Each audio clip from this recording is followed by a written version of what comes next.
Stocks in the news, Rigetti Computing. I'm recording this in September of 2025, but in actual fact, in December, I sent my clients a stock report. This is how we send the stock reports to them. We show them details what a company's doing, what my projections are, upside, downside, potential paths of growth. And these are for my students who might want to basically add to their portfolios. We're very portfolio centric and data driven, but they might want to add extra picks now and again if they've got extra capital.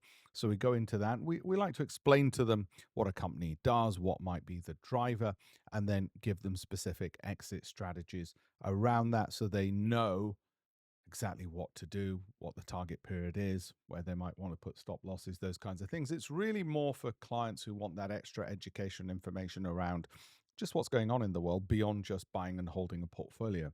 Obviously, 90% of clients just want to buy and hold a portfolio. That's fine. That's up to them. But then we do this for stocks in the news, as I say, such as this one from December 2024. Let's say it's September now. And not every stock goes up in the time frame we thought. If it did, we'd have a crystal ball. So it's really for those students who want that extra bit of risk, that extra bit of zip as well. But I just thought I'd mention just how we look at stocks in the news, and I'll do more of these in future. So do like and subscribe for more of these kinds of videos.